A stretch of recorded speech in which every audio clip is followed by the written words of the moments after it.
मारवाड़ी मेडी आप देख रहे हैं। आज है 8 जून 2026 सोमवार का दिन, हिंदू तिथि ज्येष्ठ माह की अष्टमी। नजर डालेंगे आज की बड़ी खबरों पर। शुरुआत करेंगे देश की बड़ी खबर के साथ। सबसे पहले तो बड़ी खबर, मानसून दक्षिणी कोंकण पहुंच गया है। इसके चलते 9 जून तक सिंधुदुर्ग और रत्नागिरी के कुछ हिस्सों में भारी बारिश की चेतावनी है। हालांकि अगले हफ्ते तक राज्य में बारिश का पैटर्न कमजोर रहने की उम्मीद है। IMD के मुताबिक पूर्वोत्तर के मिजोरम और मणिपुर में भी मानसून पहुंच चुका है। अगले 1-2 दिन में यह महाराष्ट्र, कर्नाटक, आंध्र प्रदेश के बाकी हिस्से, तेलंगाना और पूर्वोत्तर के बाकी राज्यों में पहुंच सकता है। उधर मानसून के कारण केरलम, कर्नाटक, गोवा और तमिलनाडु के कई जिलों में भारी बारिश हो रही है। फिलहाल अच्छी खबर यह है, मानसून तेज गति से आगे बढ़ रहा है, लेकिन 4-5 दिनों के बाद मानसून की गति काफी धीमी पड़ सकती है।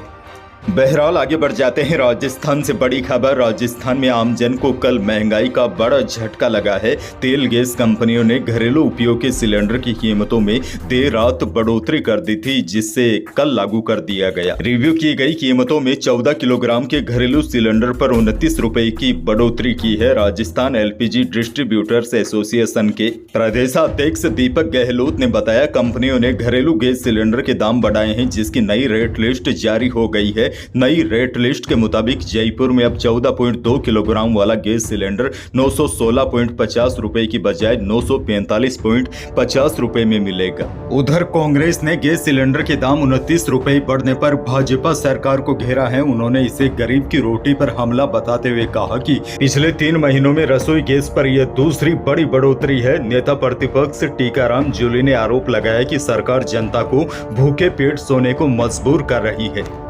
आगे बढ़ेंगे, एक और बड़ी खबर, बांसवाड़ा के घाटोल उपखंड के 64 गांवों में 7000 हेक्टेयर जमीन सींचने के लिए बनी खमेरा सूक्ष्म सिंचाई परियोजना करीब 6 साल तक अटकी रहने के बाद टनल बनाने का नया ठेका देने से गतिशील हुई है। हालांकि इसे मौजूदा माह में ही पूरा होना था, लेकिन पुराने अधूरे कार्य को फिर से करने से देरी के बाद अब इसके नवंबर तक पूरा होने के आसार है। करीब 44 किलोमीटर की इस जल वितरण प्रणाली में माही डैम से निकल रही 28.5 किलोमीटर की कैनाल के टेल से 14 किलोमीटर खमेरा तक इस परियोजना द्वारा 7000 हेक्टेयर क्षेत्र की सिंचाई का लक्ष्य है। राशन कार्ड से जुड़ी बड़ी खबर, राष्ट्रीय खाद्य सुरक्षा अधिनियम के तहत प्राथमिकता श्रेणी के प्रत्येक सदस्य को प्रति माह 5 किलोग्राम खाद्यान्न मिलता है। इस हिसाब से 5 सदस्यों के परिवारों को 25 किलो गेहूं उपलब्ध होता है और अंत्योदय परिवारों को प्रति माह 35 किलो खाद्यान्न का अधिकार है। अब देखिए, यह राहत काफी महत्वपूर्ण है, लेकिन केवल गेहूं को संपूर्ण खाद्य सुरक्षा नहीं माना जा सकता।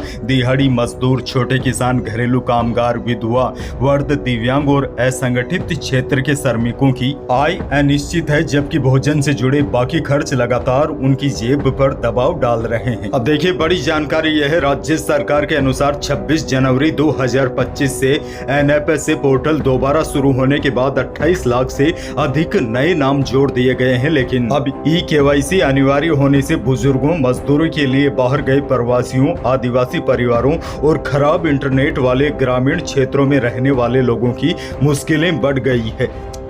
आगे बढ़ेंगे, एक और बहुत बड़ी खबर, पूर्व CM अशोक गहलोत ने एक बड़ा बयान दे दिया है, जिसकी वजह से प्रदेश की राजनीति में उथल पुथल मच गई है। पूर्व CM अशोक गहलोत ने सीधे तौर पर सचिन पायलट पर सीधा हमला बोला है। गहलोत ने कहा, 25 सितंबर 2022 की बगावत सचिन पायलट के खिलाफ थी, हाईकमान के खिलाफ नहीं थी।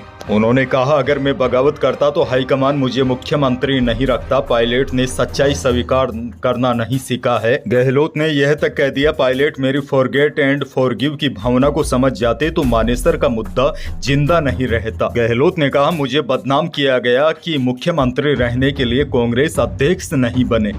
बाड़मेर से बड़ी खबर, बाड़मेर के शिव से विधायक रविंदर सिंह भाटी का कहना है, मजदूर अपने गांव में खुद की दी गई जमीन के बदले मजदूरी मांग रहे हैं। अगर उन्हें खुद की जमीन पर ही काम नहीं करने देंगे तो वह कहां जाएंगे। मजदूरों की मांगे एकदम वाजिब थी, जब उन्हें अनसुना कर दिया गया तो स्थिति बिगड़ी। चुनाव में रैलियों में यही मजदूर आते हैं, 4-5 घंटे रैलियों में पसीना बहाते हैं, नारे लगाते हैं, वोट करते हैं, लेकिन जब इनकी बात आती है तो सभी नेता आंखें मूंद लेते हैं। वैसे आपको बता दूं, बाड़मेर के गिरल गांव में Rajasthan state mines and minerals limited की लिग्नाइट माइंस के खिलाफ 55 दिनों से जारी धरना शुक्रवार को सहमति बनने के बाद समाप्त हो गया है। मजदूरों को हक दिलवाने में भाटी का अहम योगदान रहा। एक और बड़ी खबर, हनुमान बेनीवाल ने खाद्य दिवस के मौके पर राज्य सरकार पर बड़ा हमला बोला। बेनीवाल ने कहा, आज विश्व खाद्य सुरक्षा दिवस है। राजस्थान सीएम ने इस दिवस की बधाई देकर इतिश्री कर ली, लेकिन उन्हें अपनी जिम्मेदारी को केवल बधाई तक सीमित न रखना चाहिए। बेनीवाल ने कहा, 2022 से 2026 तक के लिए करीब 70,000 खाद्य नमूनों में से 15,644 नमूने अमानक पाए गए, लेकिन इतनी बड़ी मिलावटखोरी के बावजूद केवल 3 लाइसेंस ही निलंबित किए गए हैं। आगे बढ़ेंगे। एक और बड़ी और काम की खबर, आपके हाथ में जो स्मार्टफोन है वह कैसे लोगों को आदी बना रहा है। खासकर बच्चों में मोबाइल का नशा लगातार बढ़ता जा रहा है। बड़ी खबर, मोबाइल नहीं देने से नाराज होकर बेटी पानी के टैंक में कूद गई। उसे बचाने के लिए मां ने भी छलांग लगा दी, दोनों की ही डूबने से मौत हो गई। मामला बालोतरा के गुड्डा मालानी थाना क्षेत्र के सीलू गाँव का है। सीलू गाँव की रहने वाली अनीता शनिवार दोपहर अपने परिवार के साथ घर पर थी। इसी दौरान उसकी बड़ी बेटी सुमन ने मोबाइल मांगा। मां ने कहा कि छोटे बच्चे सो रहे हैं, इसीलिए अभी मोबाइल फोन नहीं दे सकती। उन्होंने शाम को मोबाइल देने की बात कही। इससे सुमन नाराज हो गई और घर के बाहर डिग्गी के पास चली गई। पुलिस की प्रारंभिक जांच के अनुसार मां को अपनी ओर आता देख सुमन अचानक डिग्गी में कूद गई। बेटी को बचाने के लिए अनीता ने भी डिग्गी में छलांग लगा दी, दोनों की डूबने से मौत हो गई। अगली बड़ी खबर की ओर बढ़ जाते हैं। राजस्थान में अवैध खनन पर वज्र प्रहार किया गया है। सीएम के निर्देश पर और एसीएस अपर्णा अरोड़ा की मॉनिटरिंग में बड़ी कार्रवाई हुई। पिछले 2 महीने में 2016 प्रकरण दर्ज किए गए। अप्रैल मई में 148 अवैध खनन, 1827 परिवहन प्रकरण दर्ज हुए। 41 अवैध स्टॉक मामलों सहित कुल 2016 कार्रवाइयां की गई। इनमें 2.72 लाख टन से अधिक खनिज जब्त श्रेणी में आया और 34.41 करोड़ रुपए की पेनल्टी भी वसूली गई। पुलिस ने 161 लोगों की गिरफ्तारी भी की। जोधपुर से बड़ी खबर, इन्फ्लुएंसर अनीता बिश्नोई केस में पहली एफआईआर दर्ज हुई है। उनके पति दीनाराम ने जोधपुर के बनाड़ थाने में 6 जून को केस दर्ज करवाया है। घटना के 4 दिन बाद हुई रिपोर्ट में आरोप है कि अनीता की इंस्टाग्राम आईडी पर कुछ लोग गलत कमेंट कर उन्हें ट्रोल कर रहे थे। इसी से आहत होकर अनीता ने यह कदम उठाया। पति दीनाराम ने बताया कि इन लोगों ने मिलकर उसे उकसाया। पति दीनाराम ने यह भी कहा कि उनके पास व्हाट्सएप पर भी कई मैसेज और धमकियां मिली थी। अब उनके पति ने थाने में रिपोर्ट दर्ज करवाई है। एफआईआर में मालाराम व अन्य लोगों के खिलाफ केस दर्ज किया गया है। बीकानेर से बड़ी खबर, राजस्थान भ्रष्टाचार निरोधक ब्यूरो ने रविवार को बीकानेर में एक बड़ी कार्रवाई को अंजाम देकर हड़कंप मचा दिया।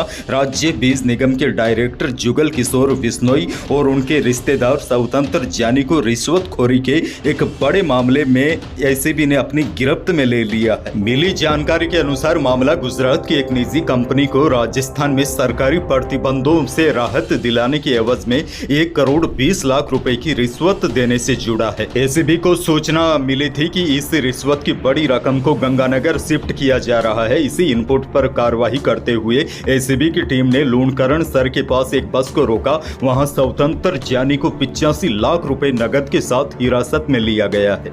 इस सफलता के बाद एसीबी ने बीज निगम डायरेक्टर जुगल किशोर बिश्नोई के ठिकानों पर छापेमारी की। वहां तलाशी के दौरान 45 लाख रुपए मिले। आगे बढ़ेंगे। मौसम को लेकर बड़ी खबर, कल भी प्रदेश के कई जिलों में आंधी बारिश का दौर जारी रहा। अब देखिए बड़ी जानकारी यह है, राजस्थान में मौसम का बदला हुआ मिजाज आज 8 जून को भी कई जिलों में देखने को मिलेगा। मौसम विभाग के अनुसार राज्य के ऊपर बने परिसंचरण तंत्र के प्रभाव से आगामी 2 से 3 दिनों तक कुछ क्षेत्रों में आंधी, मेघ गर्जन और हल्की बारिश की गतिविधियां जारी रह सकती है। हालांकि अधिकांश जिलों में अब आज से मौसम शुष्क बना रहेगा, लेकिन पूर्वी राजस्थान के कई हिस्सों में बादलों की आवाजाही और गरज चमक के साथ बारिश का दौर देखने को मिल सकता है। लेकिन पश्चिमी राजस्थान में आज या कल से सीमावर्ती क्षेत्रों में गर्मी का असर बढ़ने के संकेत है। अंत में एक और बहुत बड़ी खबर, ईरान के विदेश मंत्रालय ने शनिवार को अमेरिका पर सीज फायर तोड़ने का आरोप लगाया। ईरानी फॉरेन मिनिस्ट्री का कहना है अमेरिका तनाव कम करने के बजाय अपनी सैन्य कार्यवाही से पूरे क्षेत्र की सुरक्षा को खतरे में डाल रहा है। ईरानी सोशल मीडिया प्लेटफॉर्म एक्स पर जारी बयान में विदेश मंत्रालय ने कहा कि अमेरिका ने शरीक क्षेत्र और केसम द्वीप पर ईरान के तटीय इलाकों पर हमला किया, जो सीज फायर का उल्लंघन है। यानी कि एक बार फिर अमेरिका और ईरान के बीच लगातार पिछले कई दिनों से तनाव बढ़ता जा रहा है। यही थी प्रदेश और देश की आज की बड़ी और महत्वपूर्ण खबरें। वीडियो को लाइक करना बिल्कुल न भूलिए। चैनल पर नए हैं तो सब्सक्राइब जरूर कीजिए ताकि आप अपडेट रहे बड़ी और काम की खबरों से। धन्यवाद।